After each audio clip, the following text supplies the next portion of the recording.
Kita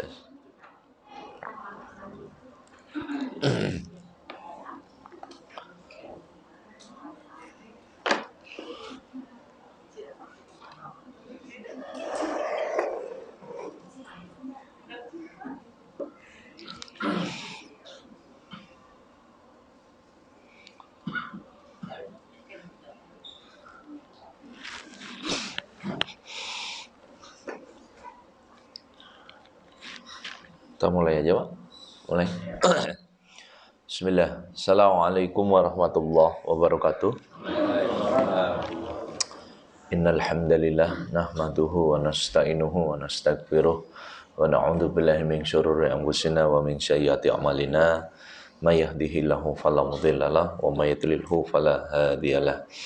Asyhadu an la ilaha illallah wahdahu la syarikalah wa asyhadu anna Muhammadan abduhu wa rasuluh la nabiyya ba'da. Ya ayyuhalladzina amanu taqullaha haqqa tuqatih wa la tamutunna illa wa antum muslimun. Amma ba'du. Bapak dan Ibu yang dirahmati Allah, alhamdulillah, puji syukur kehadirat Allah Subhanahu wa taala, sang pemilik kekuatan maha dahsyat, ya, satu-satunya zat yang memiliki kekuatan yang tidak tertandingi, zat yang memiliki segala sesuatu yang ada di alam semesta ini, yang memberikan kenikmatan kepada kita, ya, berupa kenikmatan terbesar, yaitu kenikmatan Islam dan iman. Yang kedua, kenikmatan terbesar setelah Islam dan iman tentunya adalah kenikmatan kesehatan. Karena dengan kenikmatan kesehatan itulah kita dapat bersama-sama menikmati indahnya bertolabul ilmi. Pada pagi hari ini kita sama-sama mengkaji ayat Allah dan sunnah dari Rasulullah Sallallahu Alaihi Wasallam. Dan Allah lah zat yang memberikan satu-satunya zat yang memberikan hidayah, ya, kepada kita. Sesungguhnya jika seseorang telah diberikan hidayah oleh Allah, maka tidak ada satupun, ya, makhluk zat yang ada di muka bumi ini yang dapat menyesatkannya. Begitu pula sebaliknya, apabila Allah sudah menyesatkan seseorang, itu tidak ada satupun zat atau makhluk di muka bumi ini yang bisa memberikan hidayah atau petunjuk, ya, kepada orang tersebut. Nah, ini yang perlu kita renungkan bersama, bahwa hari ini banyak orang-orang yang tersesat misalnya dari jalan Allah, diberitahu oleh manusia, diberikan tausiah dari manusia, diberikan nasihat, diingatkan, tidak akan pernah bisa mempan. Karena sesungguhnya kalau Allah sudah menyesatkan seseorang, tidak ada satupun makhluk yang bisa meluruskannya. Dan alhamdulillah hari ini ketika, ya, ada seseorang yang mungkin ahli berbuat maksiat, ya, ahli berbuat neraka, gitu ya, ahli dalam perkara-perkara yang diharamkan oleh Allah Subhanahu wa taala, tapi ketika Allah ingin memberikan petunjuk kepada dia, misalnya dia hijrah, gitu ya, tidak ada satupun yang bisa menyesatkannya kembali. Dia tidak bisa kembali lagi, bahkan dia langsung melaksanakan apa yang diperintahkan oleh Allah Subhanahu wa taala.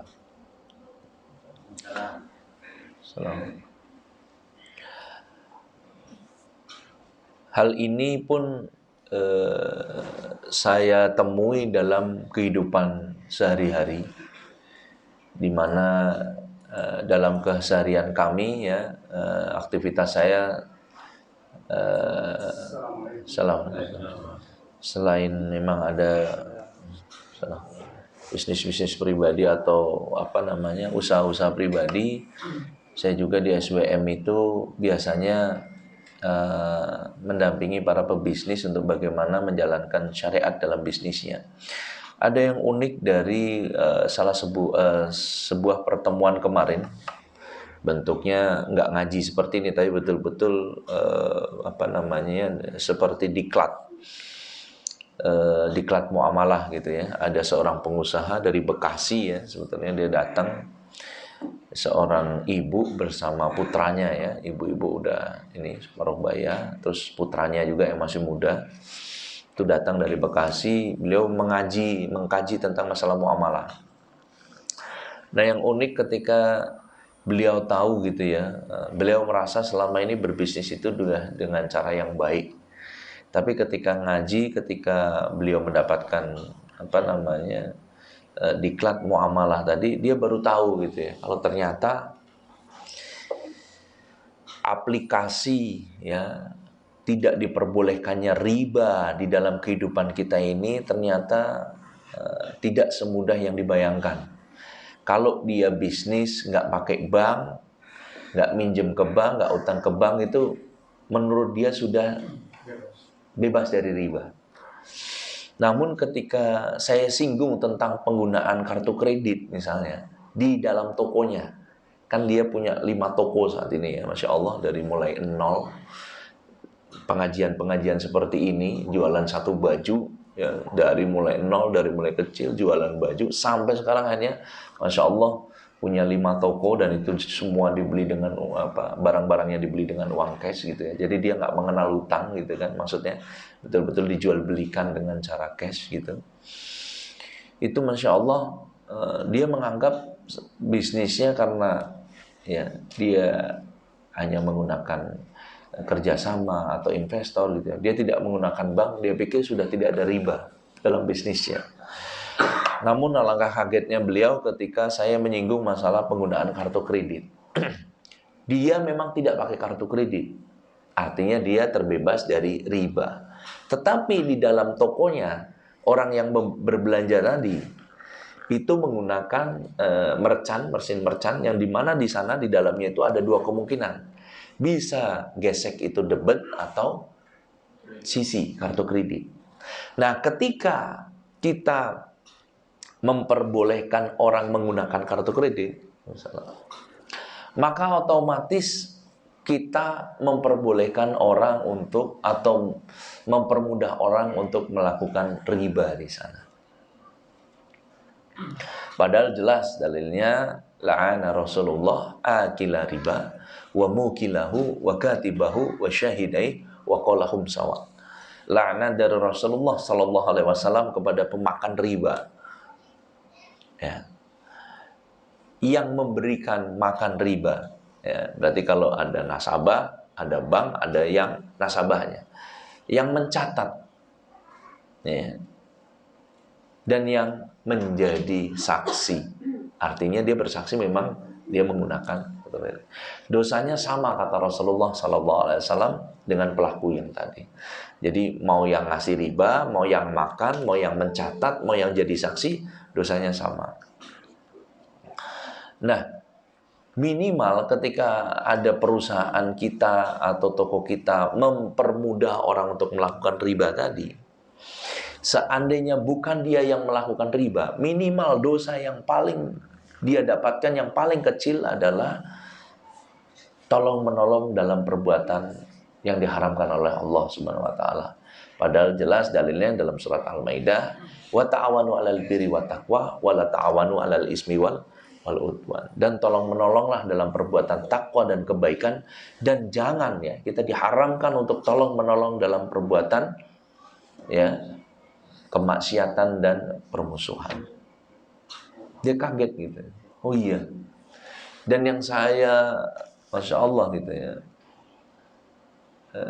ketika akhirnya kami datang ke perusahaan beliau, karena perusahaan itu akhirnya akan kita dampingi, Ustaz, setelah kemarin ada kajian seperti itu, akhirnya sudah kami hilangkan. Jadi kami hanya menggunakan kartu debit aja. Itu langsung. Jadi ciri-ciri orang yang mendapatkan hidayah itu, dia bergerak langsung menunaikan kebaikan. Apa yang dia dapat, misalkan dia ada pengajian gitu kan, orang ngasih tahu bahwa ketika kita sholat itu yang tidak boleh lupa adalah niat, karena tanpa niat sholat kita menjadi tidak sah. Tapi orang kadang-kadang Allahu Akbar, berarti dia nggak berniat. Nah, ketika dia Allahu Akbar, dia berniat bahwa saya sholat misalkan subuh 2 rakaat, ya, itu langsung setelah dia berniat, dia lakukan itu, berarti itu alhamdulillah, insya Allah sholatnya telah dilakukan minimal syarat dan rukunnya sudah terpenuhi. Nah, ketika orang tahu pentingnya niat dalam sholat, maka mulai sekarang dia betul-betul ketika sebelum sholat dia niatkan bahwa saya ini mau sholat. Nah, ini namanya orang mendapatkan hidayah. Yang tadinya tidak tahu, jadi tahu sebuah ilmu, terus dia aplikasikan. Dan ini tidak mudah, Bapak dan Ibu sekalian. Pengusaha tadi harusnya kan ketika menggunakan kartu kreditnya tadi dibatasi, sekarang tidak bisa menggunakan kartu kredit di mana? Di tokonya. Kira-kira ada peluang akhirnya omsetnya turun nggak? Ada. Kalau manusia berpikirnya hanya dunia, pasti yang berpikir itu. Sehingga orang akhirnya merasa was-was atau merasa khawatir kalau nanti saya nggak menggunakan kartu kredit, akhirnya omset turun. Nah, inilah yang disebut dengan penyakit wahan. Jadi muara dari semua dosa kita itu biasanya penyebab utamanya karena penyakit wahan. Apa itu penyakit wahan? Hubbud dunya wa karahiyatul maut. Cinta dunia dan takut mati. Menurunnya omset itu artinya kita tadi mencintai dunia lebih mencintai daripada kita mencintai Allah. Wa karahiyatul maut, kita takut mati, kita takut omset kita turun, kita takut kita nggak dapat rezeki, akhirnya kita takut mati intinya. Nah, inilah biasanya yang menyebabkan seseorang itu takut ya ketika misalnya menjalankan sini Pak, masih kosong. Ketika menjalankan syariat, sehingga dia takut gitu ya. Kalau saya menjalankan syariat, nanti saya nggak bisa gini, nggak bisa gitu. Nah, itu biasanya penyakit manusia itu wahan tadi, hubbud dunya wa karahiyatul maut. Jadi ketika kita menerima hidayah itu, memang ada dua. Kita dilapangkan untuk menjalankan tadi kebenaran tadi, dan kita memang menutup. Ya, ini mudah-mudahan kita semua yang ada pada majelis hari ini adalah selalu minta kepada Allah untuk diberikan hidayah sampai dengan kita mati. Karena ketika kita kehilangan hidayah, maka yang tadinya sudah berhasil, yang tadinya sudah hijrah pun akhirnya tertutup. Banyak Pak, saya temui sekarang teman-teman saya yang dahulu sampai semangat hijrah ya, bisnis sudah nggak pakai bank, bisnis sudah nggak apa, sekarang akhirnya masuk lagi kepada riba. Karena tadi ya, ilmu apa yang sudah dipelajari ya, tidak diaplikasikan ya. Atau adanya bayangannya adalah akan kehilangan dunia, akan kehilangan apa itu, akhirnya manusia berpikirnya seperti itu. Bahkan fenomena yang sekarang ketika hidayah itu akhirnya hilang kepada kita, banyak pengusaha sekarang yang kehilangan ketakwaannya. Salah satunya apa? Khawatir kalau tidak menggunakan aplikasi. Ya, aplikasi misalnya penghantaran online misalnya. Jasa kurir online misalnya. Kan sekarang banyak ya di rumah makan kan pakai jasa online, yang dimana di sana para ulama sudah menfatwakan haram riba karena menggabungkan antara akad jual beli dengan hutang. Sebagai contoh misalnya ya, ini sudah banyak di buku-buku yang kita bahas juga, ini buku Ustadz Erwandi kan juga membahas tentang GoFood misalnya. Orang itu jadi hilang ketakwaannya karena bersandarnya kepada GoFood hari ini. Bahkan naudzubillah min dzalik, banyak orang yang akhirnya hari ini tuh takut Kalau misalnya nggak pakai GoFood, nanti dagangannya nggak laku. Nah ini kan menggantungkan diri kepada selain Allah, ini kan sebetulnya yang diharamkan. Ketauhidannya terganggu awalnya karena ketakwaannya yang terganggu, jadi nanti ujung-ujungnya ketauhidan. Buktinya apa? Banyak orang hari ini yang nggak mau gitu ya, atau tetap melakukan aplikasi ini, padahal di sana banyak ulama sudah memfatwakan haram. Kenapa keharamannya? Sudah sering kita bahas. Karena di sini GoFood itu kita ini mencampurkan dua akad dalam satu akad yang salah satunya adalah hutang. Rasulullah Shallallahu Alaihi Wasallam bersabda, la yahilu salafun wa bai', tidak halal mencampurkan salaf hutang dengan baik atau jual beli. Dimana ketika bapak memesan kepada GoFood, yang nalangin siapa? Gojeknya. Nanti bapak dibayar plus ongkir, ya. Di sanalah yang tidak diperbolehkan, menggabungkan dua akad dalam satu akad. Dan nggak mungkin ada orang mau ngutangin kalau dia bukan yang menghantarkan. Mau nggak kira-kira yang ngutangin supir Gojek tapi yang ngantar nanti Grab? Pasti nggak mau. Nah inilah yang dilarang. Dan di sana bapak perlu tahu, ketika bapak ngasih uang ke sana 100.000 di print out, yang dibayarkan mereka berapa? Gojek kepada tenannya 80%, karena 20% diambil. Nah ini yang tidak diperbolehkan juga. Ngecas ke kita full, tapi mereka sebetulnya bayarnya cuma 80%. Ada kebohongan di sana. Hal-hal inilah yang kadang kita sekarang, bahkan pengusaha itu sampai bertanya, ini kalau saya nggak pakai ini nanti saya nggak laris, saya nggak laku. Ketakwaannya jadi terganggu. Makanya kata saya bilang, pokoknya kalau manusia ada penyakit wahan, itu jadi akhirnya mudah sekali dalam menjalankan dosa. Hubud dunia wa karahiyatul maut. Cinta dunia dia. Dia takut mati, takut nggak untung, takut perusahaannya bangkrut. Ini saya bukan membahas apa-apa Pak ya. Ini kejadian pada diri saya pribadi. Hari ini saya menyatakan keluar dari sebuah perusahaan pun karena teman sirkah saya pun hanya sepele. Bukan karena dia ibarat kata perkara yang besar sekali, itu bukan. Kelihatannya menurut dia itu sepele. Karena perusahaan ini menggunakan GoFood, saya keluar dari perusahaan ini. Saya minta saham saya dijual, saya jual. Saya keluar dari sirkah ini karena perusahaan ini mau menggunakan GoFood. Yang awalnya semua sepakat GoFood itu tidak diperbolehkan. Tapi entah subhat itu masuk dari mana, ya kita dalam perkara muamalah bebas, Pak. Artinya kita tidak bisa memaksakan. Jangankan masalah GoFood, Islam aja nggak dipaksakan, la ikraha fiddin. Tapi kita sebagai orang yang tahu tentang masalah, ya kita memilih untuk bercerai, Pak. Saya bercerai dengan teman-teman bisnis saya hari ini. Mungkin bagi mereka sepele, tapi bagi saya ini adalah masalah bukan sepele. Bagi saya pribadi ini, saya akidah. Bagi saya ini akidah. Entah bagi orang lain seperti apa. Karena jelas, ya ayyuhalladzina amanu taqullaha wa daru ma baqiya minar riba in kuntum mu'minin. Hai orang-orang yang beriman, bertakwalah kepada Allah dan tinggalkan sisa riba yang belum engkau pungut. Ayat ini menyatakan bahwa riba itu bukan yang gede-gedenya aja yang harus ditinggalkan.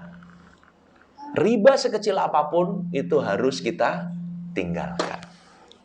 Ya ini Pak, dampaknya. Ya. Hari ini banyak sekali orang-orang yang akhirnya takut. Nggak berani meninggalkan pekerjaannya yang haram. Kenapa? Karena takut nanti nggak makan anak istrinya. Padahal ketika dia berpikir seperti itu, maka sejatinya dia sedang merasa lebih bisa atau merasa lebih besar dari Allah Subhanahu wa taala. Karena sesungguhnya yang memberikan makan anak dan istri kita adalah Allah Subhanahu wa taala. Berapa banyak hari ini orang yang ditinggalkan suaminya, janda misalnya, anaknya tetap bisa kuliah, anaknya tetap bisa menjadi orang besar. Bahkan kalau bapak-bapak ketahui, rata-rata ya, kayak Imam Syafi'i, itu Masya Allah. Dia di usia dini aja sudah ditinggalkan oleh bapaknya, anak yatim. Imam Bukhari, Masya Allah, tidak sampai dewasa dia sudah ditinggalkan oleh bapaknya. Artinya anak yatim. Tapi orang-orang besar itu lahir justru dari seorang single factor, seorang ibu yang menjadi janda, ya, tidak dinafkahi oleh suaminya, tapi Allah yang menafkahi. Ya. Jadi keliru kalau hari ini kita meninggalkan pekerjaan kita, meninggalkan sesuatu yang haram karena takut nanti anak istri kita nggak ada yang ngasih makan. Berarti itu sejatinya kita sedang merasa lebih hebat daripada Allah Subhanahu Wa Taala. Naudzubillah. Bapak dan Ibu yang dirahmati Allah, insya Allah hari ini kita akan coba membahas perkara muamalah langsung pada aplikasinya yang ada di buku ini. Sengaja saya coba loncat Pak ya, karena kalau mulai dari awal banget nih tentang hukum lele, hukum apa, makan ini banyak ya. Maksud saya kita coba loncat supaya nggak terlalu lama juga. Nanti kita bisa dari awal, dari akhir, dibolak, dibalik. Yang penting semuanya kita bahas dari buku ini. Dan ada dua hal yang mungkin bisa kita bahas hari ini. Ada yang menarik hari ini. Apakah kita mau belajar tentang sukuk? Ya, sukuk itu adalah investasi syariah. Ya, menurut orang-orang yang mengeluarkan ya, itu sukuk itu investasi syariah, obligasi syariah lah. Kalau obligasi itu kan surat utang haram. Nah ini keluarkan sukuk. Atau membahas sukuk atau membahas MLM. Bapak dan Ibu, dua-duanya kalau sempat Pak, kita bahas yang mana dulu nih kira-kira? Ibu mau bahas yang mana Bu? Sukuk atau MLM? MLM. Atau ibu-ibu banyak yang ikut juga MLM? Enggak ada ya, alhamdulillah ya. Baik, kita akan bahas tentang MLM ya. Kalau asuransi sudah pernah saya bahas Pak ya di sini ya. Nah, MLM itu ada di halaman 357. Kalau di cetakan saya yang ke-22, cetakan ke-22, kalau di tempat yang lain ya di sekitar itulah, angka 350-an lah. Ketemu Pak, Bu?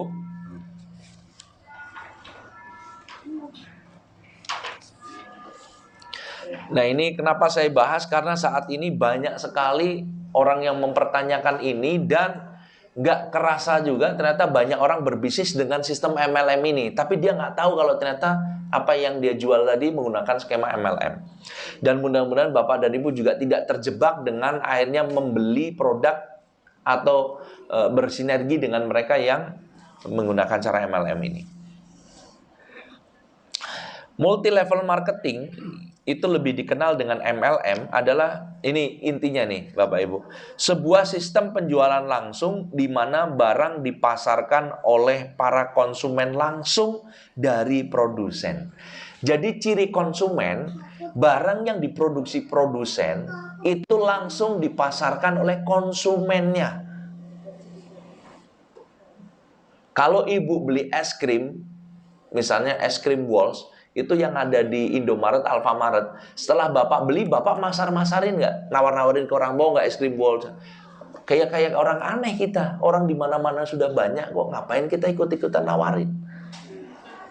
Ya, kalau MLM itu nggak ada memang rata-rata di pasaran, Bu.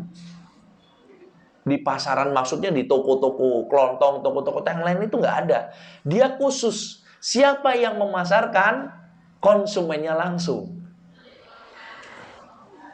Ya, ini yang ciri dari sebuah MLM adalah produsen dalam memproduksi barangnya atau menghasilkan barangnya, dalam menjual barangnya, produsen itu yang masarin itu langsung konsumennya. Para konsumen yang sekaligus memasarkan barang mendapat imbalan bonus. Jadi dikasih bonus kalau sampai bisa jualin. Bonus tersebut diambil dari keuntungan tiap pembelian yang dikenalkan oleh pembeli pertama berdasarkan ketentuan yang diatur. Nah, ini definisi dari MLM. Karena dapat dipercaya memberikan keuntungan yang cukup besar pada perusahaan. Masya Allah. Sampai kemarin ada yang datang dari mana ke Bogor itu untuk berdiskusi dengan saya hanya masalah karena dia mau bikin alat untuk menghemat bahan bakar atau apa, meningkatkan teknologi, meningkatkan kekuatan mesin tadi, tapi yang dipasarkan dengan menggunakan sistem skema seperti ini, MLM tadi. Jadi dia sistemnya biasanya binari gitu ya. Jadi ada orang yang menjualkan satu, ya. Orang ini kalau cuma menjualkan satu saja ini nggak dapat manfaat. Biasanya dia harus menjualkan kedua orang. Nah dari dua orang ini masing-masing juga harus menjualkan lagi kedua orang. Terus seperti itu. Skemanya ini disebut sebagai piramida scheme atau letter change biasanya orang bilang. Nah, orang memasarkan seperti ini sebetulnya kan kelihatannya halal memang. Kan ini kan marketing fee katanya. Ini kan sales promotion. Ini kan adalah sebuah biaya marketing katanya. Beda, Pak. Ini kan akad samsara. Nanti kita bahas. Kalau ada orang mengatakan ini calo, samsara atau kayak marketing fee, nanti kita bahas.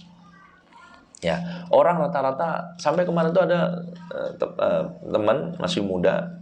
Itu dia bisnisnya memang cerdas, dia dalam berbisnis, dia mau mencoba sistem seperti itu. Saya katakan ini MLM. Karena ketika saya jual ke bapak, bapak jual ke bapak, bapak jual ke bapak, ini semuanya ini dapat semua nih sampai ke saya. Menikmati fee-nya, Pak. Jadi fee-nya itu sampai dinikmati sampai ke atas. Nah ini banyak sekali sekarang MLM juga akhirnya ditangkap oleh polisi karena ternyata ujung-ujungnya adalah penipuan. Memang MLM diharamkan dalam Islam yang akan kita bahas ini karena dia mengandung 3 nanti. Dia mengandung gharar, dia mengandung riba, dan dia mengandung penipuan. Nanti kita akan bahas di mana ribanya, di mana ghararnya, di mana nipunya dia.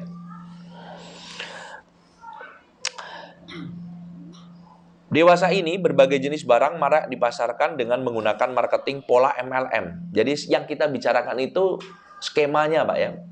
Nanti kalau urusan produk ini beda lagi. Produk yang dijual itu beda dengan skemanya. Yang kita lagi bahas ini skema penjualan MLM dengan skema MLM. Kan orang ada yang direct selling langsung biasa. Ada yang sistem distribusi, kayak tadi es krim Walls dan lain-lain, itu kan pola distribusi, didistribusikan, ditaruh di mana-mana. Ada yang reseller langsung, ada yang menggunakan direct selling. Nah, yang kita bahas ini MLM, di mana yang masarin langsung konsumennya. Nah, ada barang perhiasan, program komputer, minuman, suplemen, kosmetik, kaset-kaset Islami, ya, sistem pembayaran online. Ini banyak hari ini. Semenjak pemasaran MLM masuk ke negeri-negeri Islam, para ulama telah berbeda pendapat hukumnya tentang masalah MLM ini. Nah, kita pentingnya ngaji kayak gini ini untuk mengetahui. Kalau ada ulama yang mengharamkan, ada ulama yang menghalalkan, minimal Anda itu tahu mana yang dalilnya lebih roji. Mana yang dalilnya itu lebih kuat.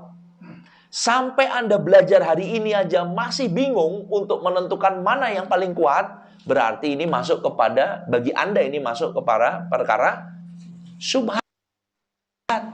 Sudah ngaji, itu harusnya kita bisa menentukan mana yang dalil paling roji. Tapi sudah diberitahukan, sudah dibeberkan ini dalil yang paling kuat, Anda masih bingung. Anda masih merasa di sini, oh kayaknya dalil yang lemah juga kayaknya oke juga nih.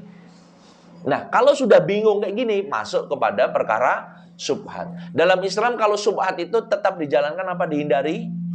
Ditinggalkan. Jelas ya? Nah, sekarang kita bahas ya.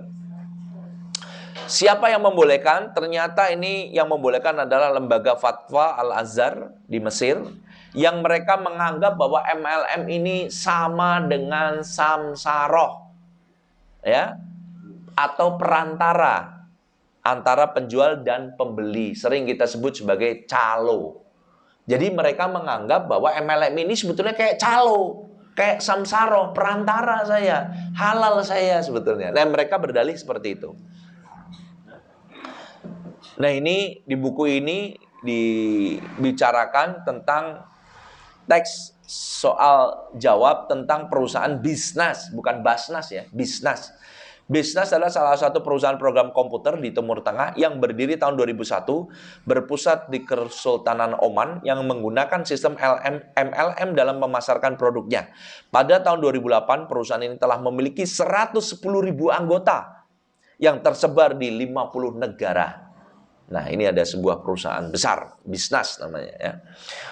Ini soalnya, sebuah perusahaan berpusat di Oman, perusahaan yang berpusat di Oman, membuka cabang di Mesir bernama Bisnas.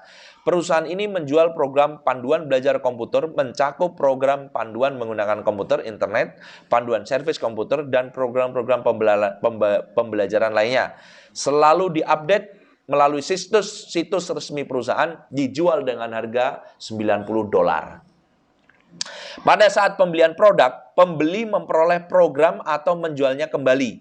Selain itu, mendapat kesempatan untuk bergabung dalam jaringan untuk meraih keuntungan dengan cara memasarkan barang kepada orang terdekat.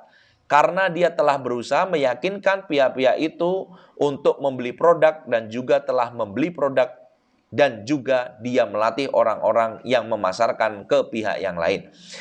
Pada saat ia mendapatkan 9 orang ya, pembeli produk baik langsung maupun tidak langsung, dengan syarat 2 orang membeli produk secara langsung melaluinya, maka perusahaan akan memberikan bonus sebagai motivasi agar terus memasarkan produk dan terus menerima bonus selama orang membeli produk melalui jaringannya.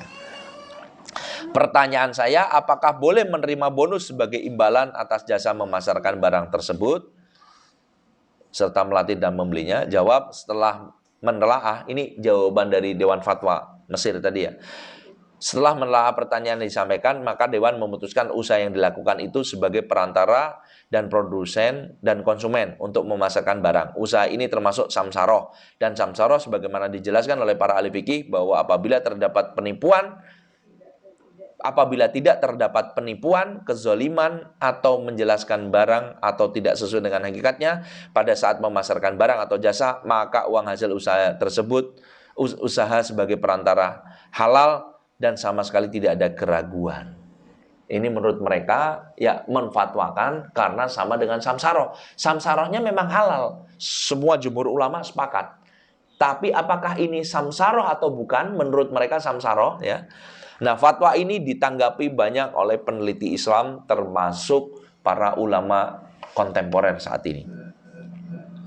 Menurut Dr. Hussein Shahroni dalam disertasinya yang diajukan ke Fakultas Syariah Universitas Islam Al-Imam Saud, Riyadh, Arab Saudi, yang berjudul At-Taswiq At-Tijari wa Ahkamuhu fil Fiqh Al-Islami, bahwa fatwa ini tidak berarti membolehkan sistem MLM secara mutlak disebabkan beberapa hal. Ya. Nah, ini kita baca di lembar berikutnya ya. Untuk mempermudah kita, apa perbedaan samsaroh, calo atau MLM? Jadi kalau ada orang, di situ ada bagan Bu ya, Pak.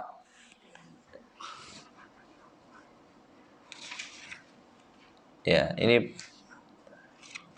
perbedaan calo dengan MLM. Ternyata kalau dia berpendapat ini samsaroh, ya, ini dibahas di sini, ternyata ada perbedaan yang mendasar.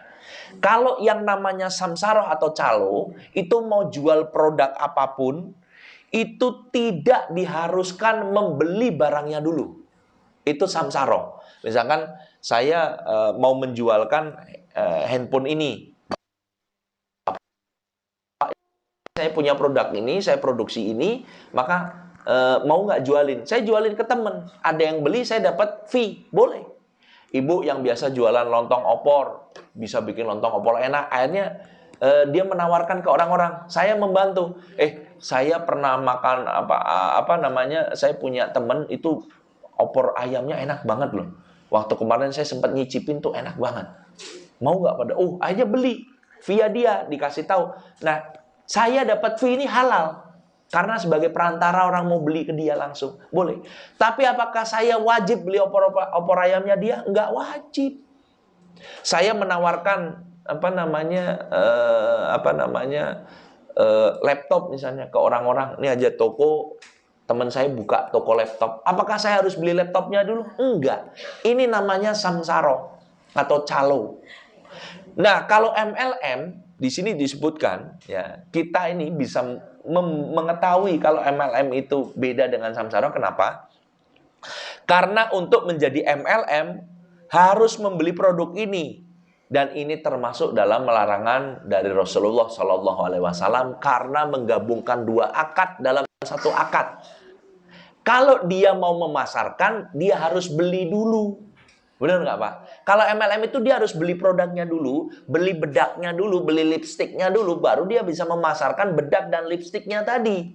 Alasannya apa? Ya kamu kan harus nyoba dulu, supaya kamu itu tahu rasanya gimana make, dan lain-lain. Dulu kan banyak ya MLM yang pertama kali itu kalau nggak salah yang sampai sekarang masih ada itu klorofil ya. Itu kan sering juga kan minuman-minuman kesehatan dan lain-lain itu kan banyak. Ibu harus beli dulu nggak? Harus bayar dulu uang masuk, plus nanti uang masuk misalnya bayar 1 juta, itu dapat produk 5 bungkus, terus nanti dapat member keanggotaan. Ini mencampurkan dua akad dalam satu akad. Kalau kamu mau jualan, ini akadnya ijaroh, kamu harus beli, ini akadnya baik. Jadi mau dapat ijaroh, mau masarin produk, boleh asalkan kamu beli, ini digabung. Nah, ini dilarang oleh Rasulullah Shallallahu Alaihi Wasallam karena menggabungkan dua akad dalam satu akad.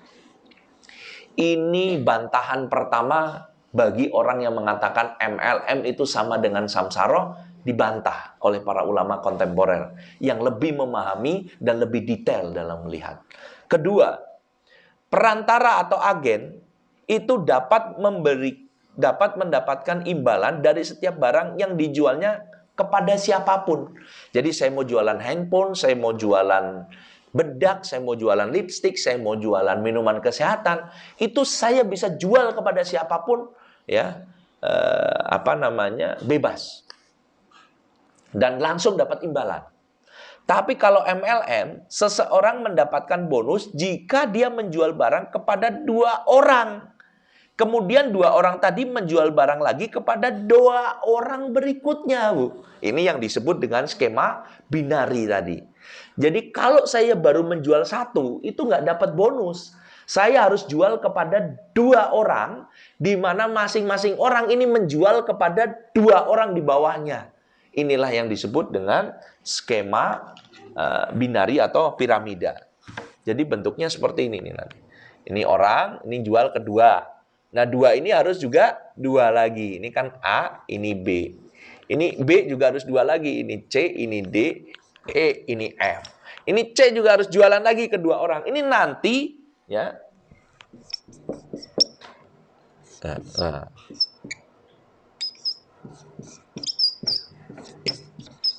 Nah, ini kayak gini nih. Ini sampai turun ke bawah. Kalau G itu beli, C dapat nggak? C dapat.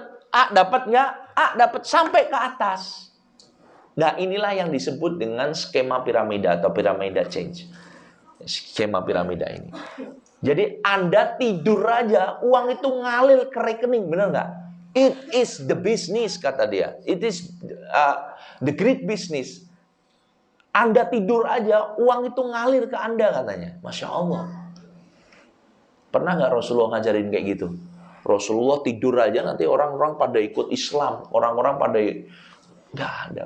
Rasulullah itu juga, kalau bahasa kita sekarang, kita terbang ke Yaman, terbang ke Oman.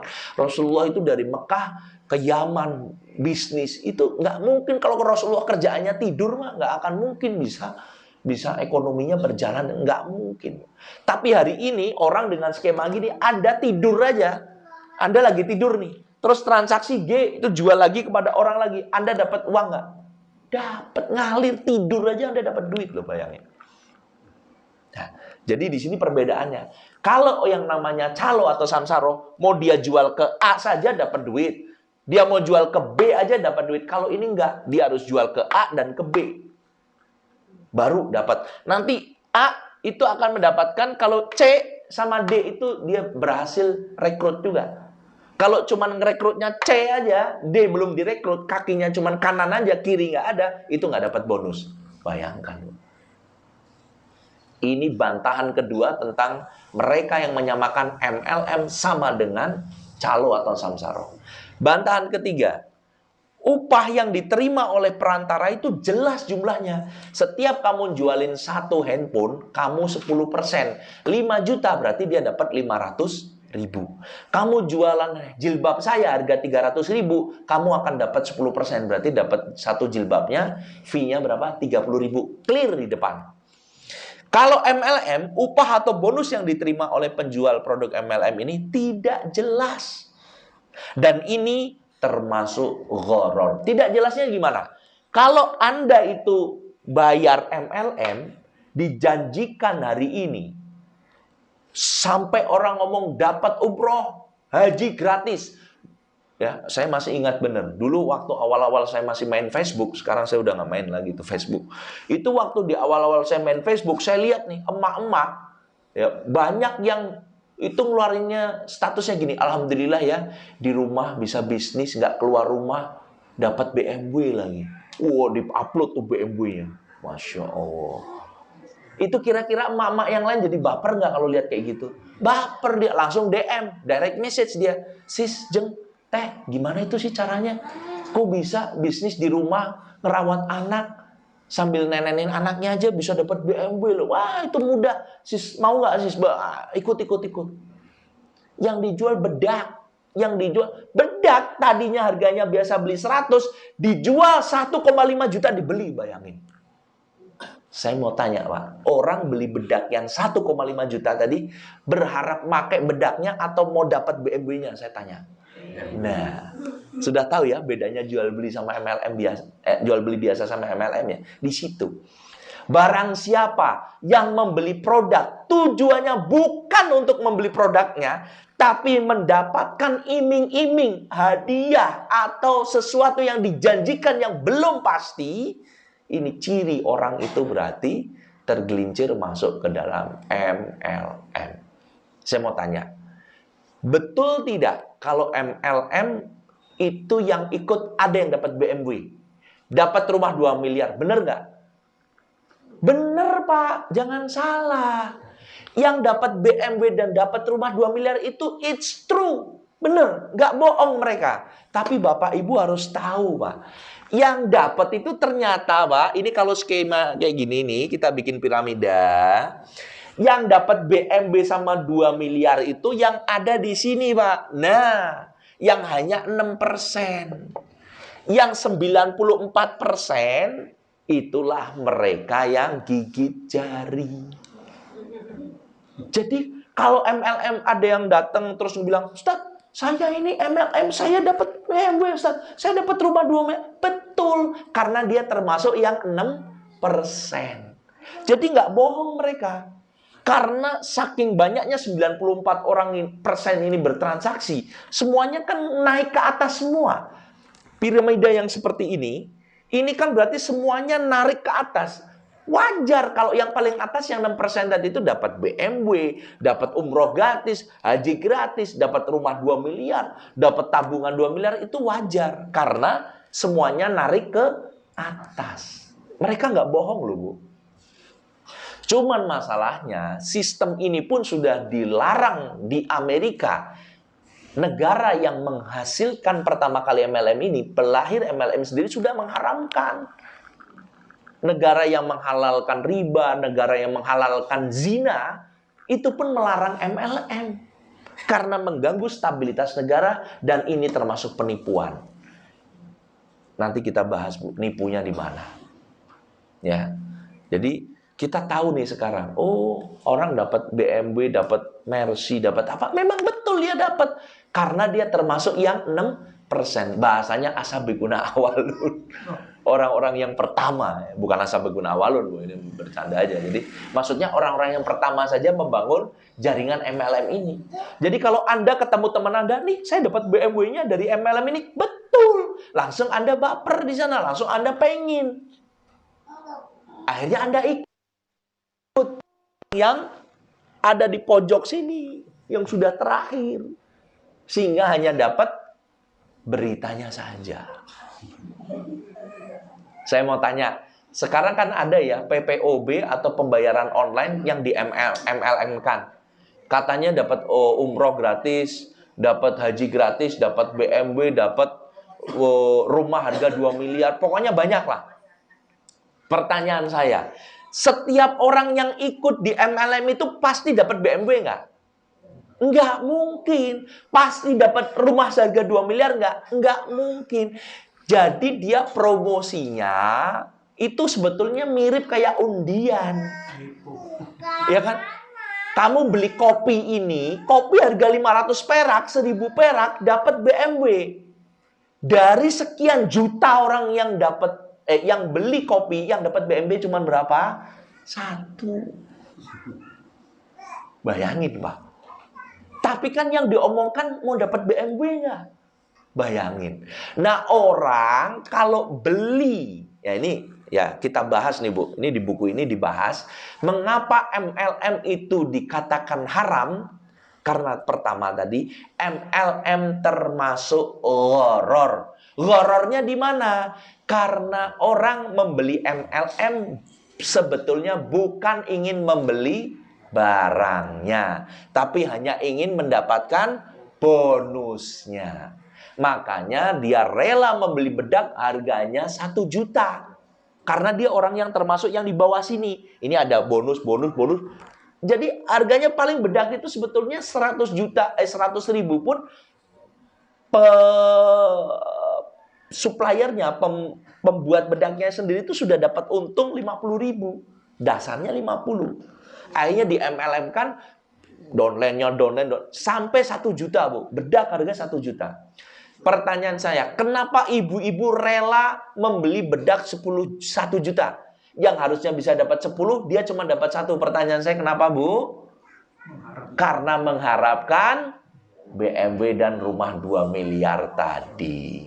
Caranya gimana biar dia bisa dapat? Dia harus rekrut lagi temennya. Dia harus rekrut lagi temennya. Temennya nanti harus rekrut orang lagi. Jadi member get member. Sudah bisa dipahami, Bu, haramnya ada di mana MLM? Yang pertama mengandung gharar. Jadi seseorang ya ikut kepada MLM itu biasanya karena dia mengandung tingkat spekulasi yang tinggi. Ya, ini di halaman 364. Ya, berdasarkan penjelasan hakikat pemasaran ini, maka hukumnya adalah haram dengan dalil-dalil berikut. Ini yang kedua yang saya bahas adalah MLM mengandung unsur gharar, spekulasi yang diharamkan syariat. Karena orang yang ikut dalam jaringan ini tidak tahu apakah akan dapat merekrut anggota downline-nya tadi. Kalau dia bisa merekrut downline kan dia dapat bonus. Kalau enggak, maka dia nggak dapat. Sedangkan jaringan ini suatu saat pasti akan terhenti, betul nggak? Maka pada saat ia bergabung dalam jaringan ini, ia tidak tahu apakah dia berada di tingkat yang atas, yang 6% tadi, yang pasti dapat BMW, atau di tingkatan yang 94% tadi, yang hanya dapat gigit jari saja. Dan kenyataan, sebagian besar anggota jaringan menderita kerugian dan hanya sebagian kecil saja yang meraih keuntungan. Dengan demikian, persentase terbesar adalah rugi. Inilah hakikat dari gharar, yaitu keberadaan antara untung dan rugi dengan rasio rugi yang lebih besar. Dan Nabi SAW telah melarang gharar, sebagaimana diriwayatkan oleh Muslim dalam kitabnya Sahih. Ini hadis dari Rasulullah SAW. Naha Rasulullah SAW al-bai'al gharar.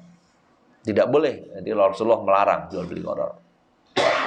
Keharaman kedua, sistem MLM ternyata mengandung unsur riba fadl dan riba nasi'ah. Di mana letak riba fadl dan riba nasi'ah? Setiap anggota, ini di buku ini, Bu, ya, menyerahkan uang dalam jumlah kecil, biaya pendaftaran, untuk mendapatkan uang dalam jumlah yang besar. Ini berarti uang ditukar dengan uang dengan nominal yang tidak sama.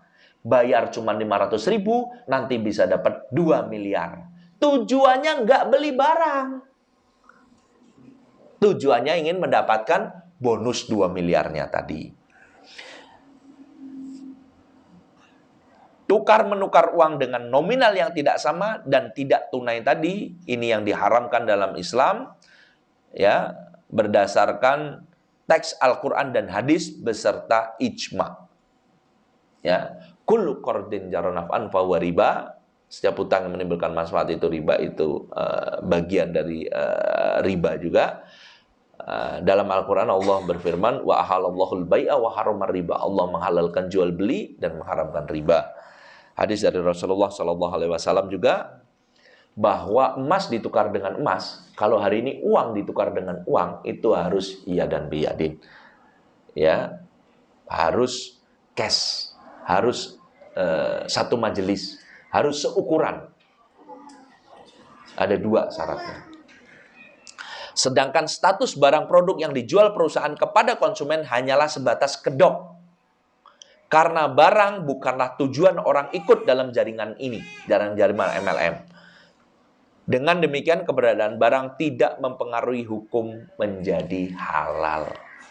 Jadi di Amerika itu dulu mereka nggak ada barangnya, Bu, cuman bayar nanti bisa dapat get member gitu. Jadi skema Ponzi.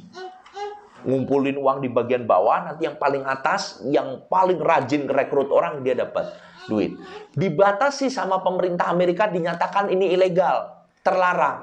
Akhirnya pengusaha di Amerika tadi akhirnya menitipkan barangnya di dalam jual beli skema Ponzi ini. Jadi disisipkan barang ada di sana supaya kelihatan sebagai jual beli barang. Akhirnya mereka dilegalkan karena jual belinya barang. Tapi ternyata ketahuan lagi, ternyata ini barang hanya dijadikan sebagai kedok saja. Sebetulnya ini skema piramida. Keharaman yang kedua yaitu riba. Keharaman yang ketiga, sistem MLM ini mengandung unsur memakan harta manusia dengan cara yang batil. Karena yang mendapatkan keuntungan dari sistem ini hanyalah perusahaan MLM dan sejumlah kecil anggota yang 4%, 6% tadi, dalam rangka mengelabui orang-orang yang bergabung. Padahal jelas dalilnya dalam surat An-Nisa ayat 29, ya ayyuhalladzina amanu la ta'kulu amwalakum bainakum bil batil illa an takuna tijaratan antaradin minkum. Hai orang-orang yang beriman, janganlah di antara kalian memakan harta dengan cara yang batil, kecuali dengan jalan perniagaan yang saling ridho. Saya mau tanya, Bapak kalau setor uang 1 juta ke MLM, kalau tahu sebetulnya Bapak itu nggak mungkin mendapatkan BMW atau 2 miliar, Bapak ridho nggak? Ibu ridho nggak? Nggak akan ridho. Ini batil namanya. Saya membeli ini 5 juta karena saya tahu ini uang, saya pasti dapat barangnya HP 5 juta. Tapi kalau Bapak bayar, pasti bayarnya 500.000 atau 1 juta. Tapi Bapak belum tentu dapat BMW-nya. Ini batil namanya. Ya. Terakhir, yang keempat, sistem MLM ini mengandung unsur penipuan, menyembunyikan cacat dan kebohongan publik. Dari sisi penyertaan barang atau produk dalam jaringan, seolah-olah ini adalah penjualan produk. Padahal sesungguhnya yang terjadi bukanlah demikian. Dan dari sisi menjanjikan bonus yang sangat besar, namun jarang diperoleh setiap orang anggota, ini adalah penipuan yang diharamkan dari Rasulullah SAW. Nabi bersabda, man ghassana falaisa minna. Barang siapa tidak termasuk golonganku, orang-orang yang menipu. Berarti ini tipuan. Makanya kemarin saya lihat juga di televisi, di YouTube, ternyata orang kemarin ditangkap oleh polisi dan polisi menjelaskan detail seperti ini, Bu. Bahwa ini skema Ponzi, skema piramida ini yang untung ini kalau versi polisi hanya Pak Polisi kemarin menjelaskan angkanya sekitar 12%. Yang 88 atau 86% itu yang tertipu. Ya mirip-mirip lah. Kalau kita ini berdasarkan penelitian ilmiah, ini 6%. Kalau penjelasan Pak Polisi kemarin itu intinya di bawah 20% lah. Sekitar 12 atau 16%, saya lupa. Pak Polisi bisa menjelaskan kenapa ini penipuan MLM itu. Ya, jadi sekali lagi ya, dapat disimpulkan ya dari dua pendapat di atas, yang tadi membolehkan dan yang mengharamkan, Bapak dan Ibu yakin yang mana? Hah? Bapak dan Ibu yakin yang mana? Yang halal apa haram? Haram, alhamdulillah. Berarti kita semua sudah mengetahui dari dua pendapat di atas, jelaslah bahwa pendapat yang terkuat MLM adalah hukumnya haram. Adapun fatwa yang memperbolehkan sebetulnya bukan membolehkan secara mutlak, akan tetapi membolehkan berkait, ya ini bila persyaratan-persyaratan ditentukan syariat terpenuhi. Sedangkan kenyataannya semua persyaratan tersebut yang tadi dipersyaratkan, tidak boleh gharar, tidak boleh riba, tidak boleh zalim, tidak boleh menipu, dilanggar semua hari ini. Makanya tidak ada MLM yang syariah, tidak ada MLM yang halal. Bahkan Dr. Hussein Asyaroni dalam disertasi doktornya berjudul At-Taswiq At-Tijari, ya, wa ahkumu fil fikil Islami tadi, marketing dalam tinjuan fikih, yang dibimbing oleh Dr. Abdurrahman Al-Atram, Sekjen Internasional Islamic Bureau for Economics and Finance, anggota Dewan Pakar IEV, dan mantan Sekjen dari Dewan Syariah Bank Al-Rochi di Riyadh, sampai pada kesimpulan bahwa tidak seorang pun ulama dari dunia Islam yang menghalalkan sistem MLM ini. Bayangkan, Pak. Ya. Ia berkata, saya telah mencari, meneliti, mendiskusikan, serta mengkaji, maka saya tidak menemukan seorang ulama pun yang berpendapat bahwa sistem MLM ini hukumnya mubah atau boleh secara mutlak. Bapak bisa bayangkan. Kalaupun ada yang membolehkan, itu ternyata bersyarat, Pak. Tapi syaratnya nggak ada yang terpenuhi, jatuhlah haram. Ya. Kemudian perlu juga diingat bahwa MLM diharamkan bukan karena produknya, tetapi karena sistem pemasarannya. Jadi kalau hari ini ada yang bilang, Ustadz, saya ini jual anak MLM, tapi produknya ada label halal MUI-nya loh, Ustadz. Itu yang halal produknya, bukan sistemnya. Ya, ini beda sekali. Kalau produk memang ada label halal MUI-nya, nggak ada masalah, memang produknya halal. Tapi cara memasarkan dengan sistem MLM ini yang diharamkan dalam Islam. Maka apapun jenis produk yang dipasarkan dengan sistem MLM, sekalipun produknya adalah produk-produk barang Islami seperti CD interaktif Islami, ya, yang barang-barang herbal gitu ya, ya, seperti yang dijual oleh perusahaan Hibatul Jazirah di Riyadh, dan kaset-kaset dan CD yang berisi ceramah serta kajian keislaman yang dijual oleh perusahaan Madar An-Nur Mesir, ya, dengan sistem MLM, maka hukumnya juga haram. Jadi walaupun yang dijual itu adalah perangkat-perangkat sholat, perangkat-perangkat ini, tapi kalau dijual dengan sistem MLM ini, maka hukumnya haram. Jelas ya Bapak dan Ibu sekalian? Alhamdulillah. Nah, ini tadi kita sudah membahas tentang keharaman MLM, karena MLM tadi itu mengandung 4 yang diharamkan. Pertama, menjual produk tadi dengan cara yang gharar. Karena orang yang masuk ke dalam jaringan ini bisa jadi dia itu dapat bonus, bisa jadi enggak. Ya, ini gharar. Kemudian ribanya tadi, dia membayar uang tadi sebetulnya bukan buat beli barang, tapi untuk membeli jaringan ini, untuk masuk ke dalam jaringan ini dengan menukar yang tadi kecil 500.000 untuk mendapatkan 2 miliar.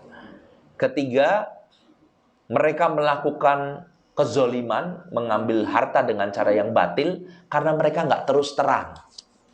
Ya, ini ditutup-tutupi. Dan yang terakhir, MLM tadi mengandung penipuan karena ternyata mereka hanya berkedok aja barang itu yang dijadikan kedok, tapi sebetulnya ini member get member. Jadi mereka harus merekrut.